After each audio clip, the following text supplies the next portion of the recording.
G'day and welcome to another Space Engineers tutorial. Today we're going to take a look at a block that's one I normally avoid in survival situations, and that's the rotor. These things can allow you to build some pretty awesome contraptions, but just as equally they can destroy some pretty awesome contraptions when the physics gets a little bit out of whack and everything goes kaboom! So, let's try and get a bit of a better understanding of them to maybe avoid a few of those physics mishaps, at least the ones that we could be blamed for. If we take a look at the rotor, it actually comes in two parts. There's the bottom rotor and there's the top rotor part. The bottom rotor is what you can see here in ghost form. It's the part that contains all the machinery and actually does all of the work. And then the rotor part is this piece that gets added on top. That is the start of your subgrid. When thinking in Space Engineers, you think in terms of grids, and that's either large grids like this base that I'm standing on, or small grids like a little ship. Each of those grids can then be a parent to a subgrid through the use of a rotor or a piston.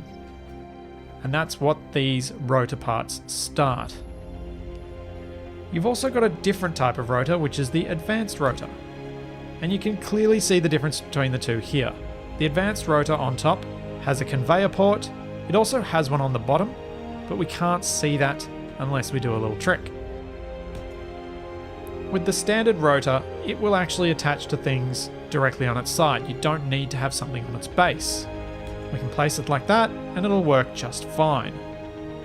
With the advanced rotor, it does not allow this. It does not have an attachment point on its side. So if we place it on this block like so, when we remove this block, it will become detached.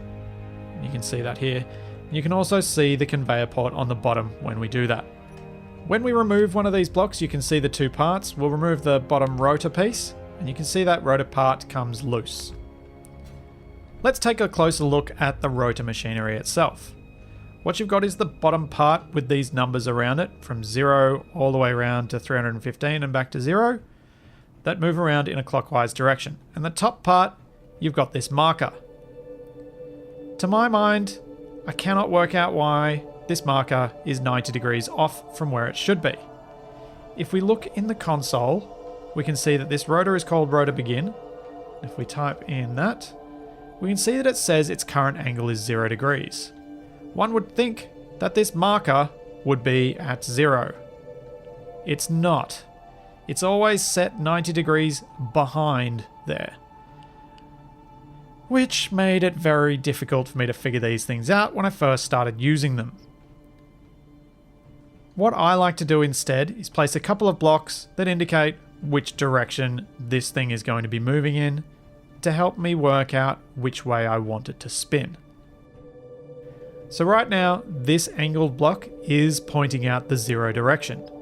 If we want this rotor to spin 135 degrees around this direction in a clockwise direction, we can jump into the console to look at the controls available to us so that we can try and do just that. When we look into the console, we can see all of these buttons. We're going to ignore everything except for reverse for now. The reverse button just allows us to tell the machinery to move in one direction or the other. First in the sliders, you can see torque. The handy tooltip tells you exactly what it means, which is how fast it's going to accelerate once you turn on the rotating action. Braking torque is how fast the rotor will stop, but that is only applied when the rotor is switched off. Velocity is the number of revolutions per minute that the rotor will try and spin at. The lower limit is the degrees at which the rotor will try and stop and not move past that in that direction. So that's in the anti-clockwise direction. It's important to keep in mind that if the attached object is heavy enough and the rotor is spinning fast enough and doesn't have enough torque, it will sometimes overshoot this mark by a couple of degrees. Upper limit is the opposite, so the distance it will travel in the clockwise direction.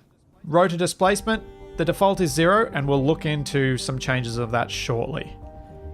So first up, let's try and rotate this thing 135 degrees in a clockwise direction. So let's set our lower limit to 0 and our upper limit to 135.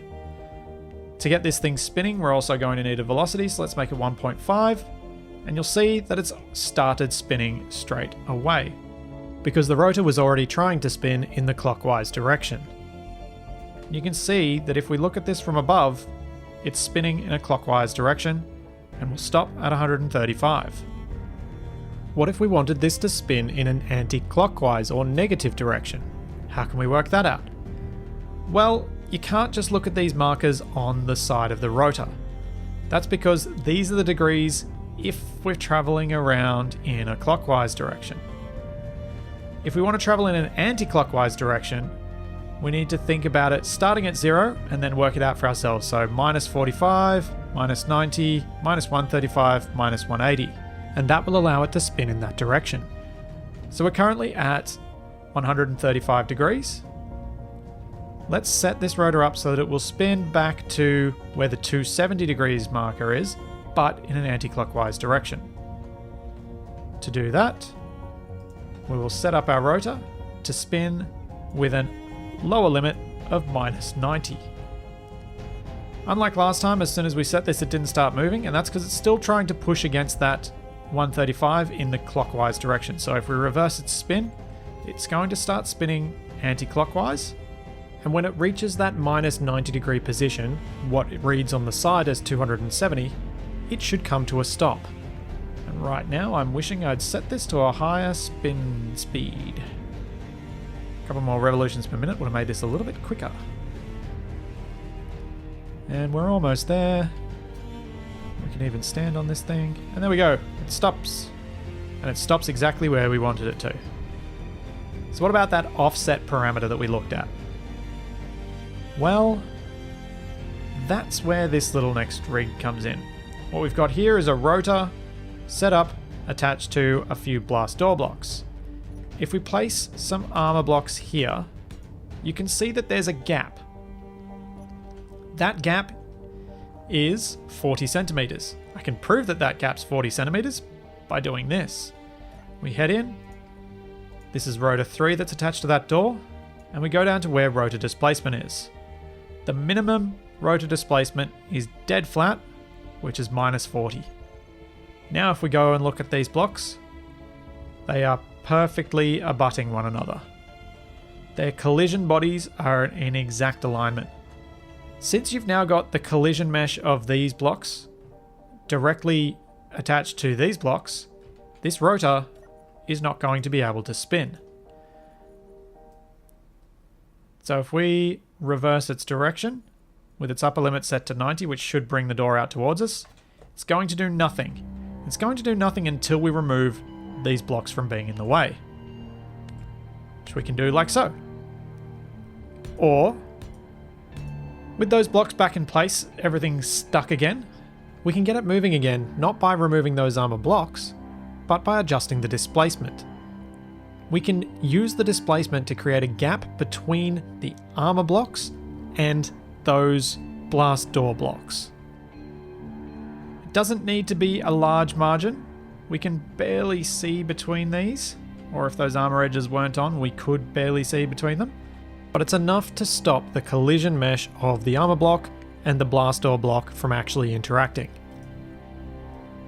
This door is another handy example of what effect torque has. So if we set our torque to just 100, that's 100 Newton meters, and then we click reverse, you can see that nothing is happening. That door is not moving. That's not because the collision is now back in play. It's actually because there's not enough power to lift that door against gravity. If we gradually increase it, we can see the effect this will have. And it seems like we have to increase it a fair way before it's going to be able to move that door. And there we go. It can just barely start it moving, but it can't move it beyond a couple of degrees. If we push it a bit further, should make it a little higher. Fails at 2 degrees. Fails at 7. And you can see the gravity with the weight of that door continues to fight it. So we push it all the way up to... Oh, still doesn't make it, even with almost 1 million Newton meters of force. So we need to push it right out and then it will be able to lift that heavy door.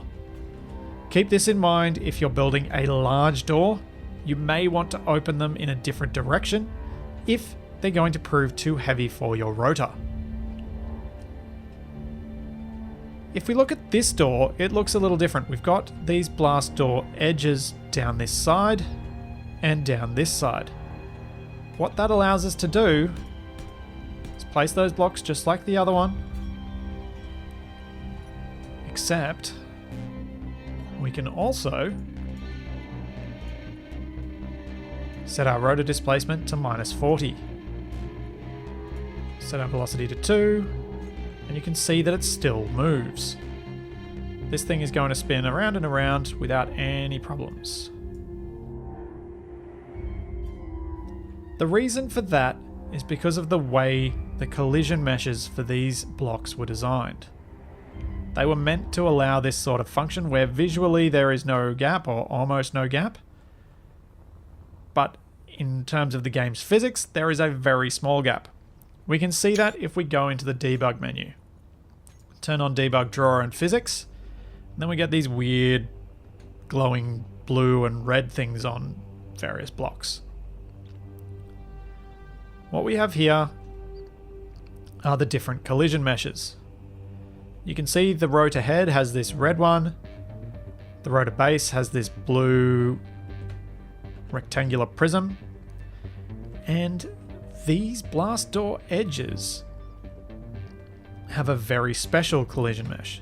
They've got this rectangular prism, but then we can get this hint of something orange through here, and if we clip through, we can actually see there's this cylinder. This cylinder is the collision mesh on the edge of the block. That means that it has a rounded edge, and it also does not collide at the full extent of the visual block. Under most situations you won't notice that, but when it comes to using rotors and pistons, it becomes quite relevant because it allows blocks to move like this, and for us to place blocks here to have exactly the right number of blast door pieces to fill that section. And that means we can build full-on blast doors. What this also means is we can build contraptions like this, where you've got very little space around it, but this rotor will still spin. If we hop back in here, and we head over to this rotor, we click on this button, which should set it to reverse, it will still move. The way I've set up this rotor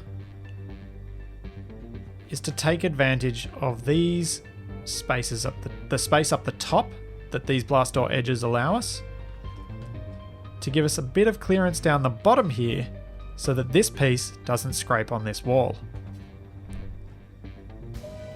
And this is called collision test 2. So we can have a look, and the rotor displacement is just a tiny bit less than the absolute minimum. Absolute minimum being -40, so it's giving us an extra 2.1 centimeters, which is enough to give clearance, but not enough to push that edge into the armor block at the top. What if we want to build a door and we want to have buttons to work to use it? Well,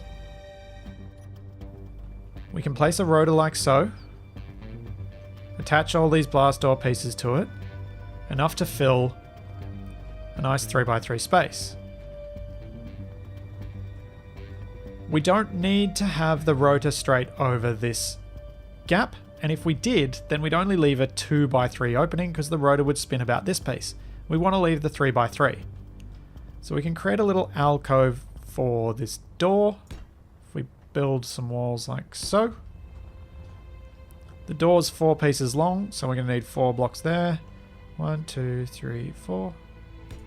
Pop a couple of blocks there. Then we can keep this corridor 3x3. Let's turn off all these debug menu options so we can see things normally again. And what you can see here is we've got a little space for the door. Hopefully a big enough one.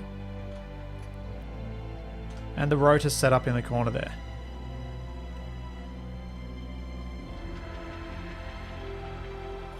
This rotor is called rotor door, just so I could remember it. And these angles I've already discovered before, because once I build these blocks in, it's really hard to see the angles. We know that this is currently set at 0, and we want it to spin to the 270 marker. If we remember from before, 270 is the equivalent of minus 90 if we're going anti-clockwise. So we want to spin this anti-clockwise. And if we want a button to control a door, what we need that button to do, if we select door, so that's rotor door, what we need that button to do is execute the reverse command. What that does is tells the rotor to start spinning in a different direction. We've got that on this button here, and if we click that, you'll see that the door is going to start moving towards us and opening up this corridor. If we then click the button again, it will start working in the other direction. Back and forth and back and forth. That's going to be your easiest way to command these rotors to go from their minimum to their maximum degrees that you've set in the control panel. We've thought a little bit about the offset of where we're spinning from so that we could create this corridor that would stay the same size even though the door spins into place by creating that little recess for the door. It's also important to think about how setting a rotor on an offset like this will affect the radius from the rotor to the outer edge of the door. If we have a look, these two doors are both attached with the rotors offset by a bit of an angle. If you imagine these lifting up, we might see a problem. If we do them one by one, they should be able to pass one another because those two radii will be out of sync with one another.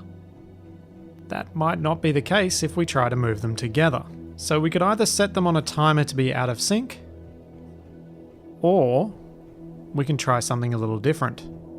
Let's just test them once with them in sync with one another to see that this is really a problem. And you can see that they get stuck up against each other because they're too long. We clearly need a better solution to this problem.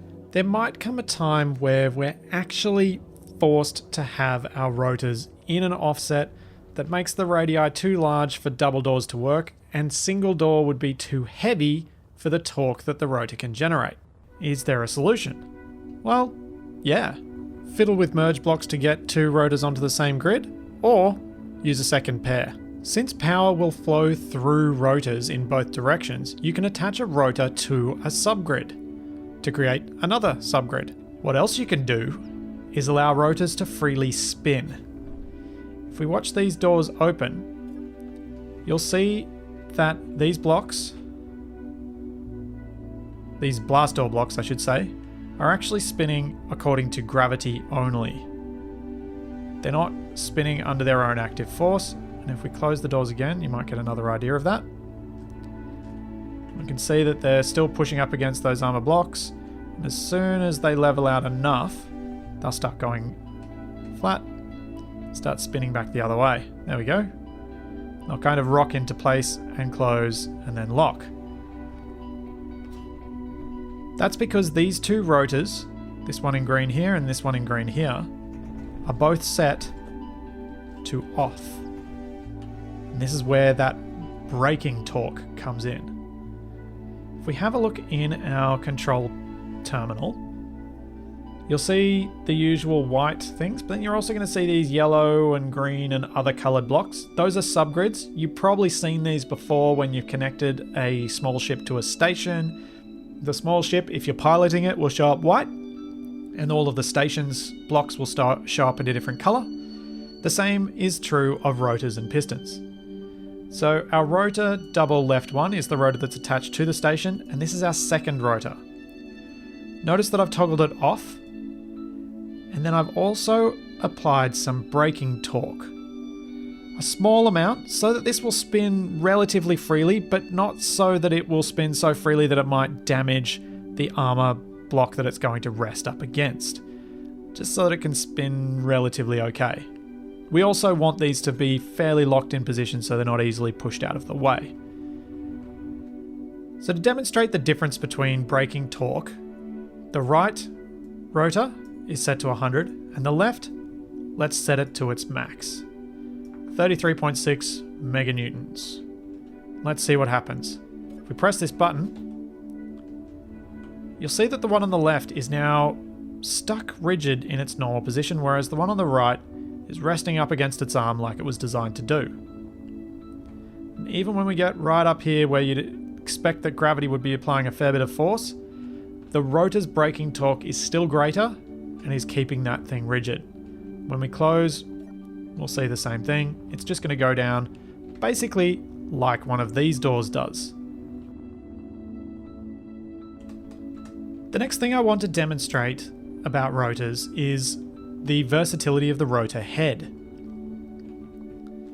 If we hop into our control panel, let's see if we can keep the rotor head in view. And we jump to the rotor that this is attached to. You can now see these buttons. We can detach that, and we can also attach the rotor head while it's loose under the effects of physics, as long as it's close enough to the rotor. What this means is that we can also do this. We can remove the rotor head, and we could replace that rotor head with a standard one, or maybe a small one. This gives us the opportunity to have small grids attached to large grids. You can get this to work in the other direction as well. If we remove that rotor head and we create a little bit of a support here so that we don't lose our rotor head when we drop it. Every time I was doing this, the thing kept falling off the top. But this works nicely. So we'll just create a little bit of a cradle for the rotor head to sit in. And we've got our rotor part. And if we spin that a little bit, we should be able to drop it pretty much straight on top. Like so. It's pretty crooked, it's not very close, but if we type in rotor, find that one, we should have the option to attach. If we attach it, we remove these light armor blocks so we can see what's going on. What we have is a large grid connecting to a small grid, connecting to a small grid rotor that's somewhere inside there, connecting back up to a large grid. And we'll demonstrate that this actually works.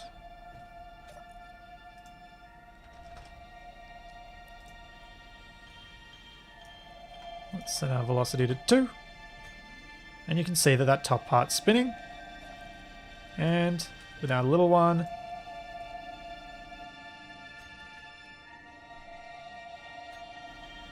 it's spinning as well. So although that looks really wonky and weird, it is a doable thing. It's going to probably be a bit of a challenge and potentially a little bit risky in survival, but in creative, you can do this sort of things to your heart's content. What I've got set up over here is a large rotor attached to a small rotor head, just to demonstrate a little bit more about braking torque. What we've got on our HUD here are the controls to increase the thrust override on our atmospheric thruster that's beneath us, and to turn on and off the rotor. Then the next two are increasing and decreasing the rotor's braking torque. So right now the rotor is on. Therefore, if I put this thruster up to maximum, nothing is going to happen. As soon as I turn the rotor off, we should start spinning. And we'll start spinning because there's no braking torque. And there we go. We'll start spinning very quickly. Let's jump into spectator cam so that we don't all get sick watching that spin around and round and round. So if we look at this from above, we're going very, very quickly around and around. Let's make that a bit smaller so it's not so distracting. So let's turn off our thrust override. So we're no longer adding speed. You can see we're slowing down a little bit. But if we start adding braking torque, we should start slowing down even faster. If we really crank that up, we should be able to come to a stop pretty quickly, like so. Drop that all down again. Crank up our thrust override. And then if we turn it on, we should almost instantly stop. Turn it off again, we'll start moving. Maybe. As soon as the physics system updates, then turn it on and we'll stop. That's because as soon as we turn it on, we know is 33.6 million Newton meters. So that's always going to be enough torque to stop this little contraption. Hopefully that's given you a little bit of insight into what rotors can do. They can do anything from useful doors to things that are going to make your friends throw up to whatever the heck this thing is. While rotors can be incredibly powerful as a block, allowing you to build all sorts of incredible contraptions, there are risks using them. So please make sure to save often, save as and create separate files, save your blueprints, and prevent any of that frustration that can come along with building a block that invokes clang at every opportunity. As always, there is plenty more to come, so I'll see you then.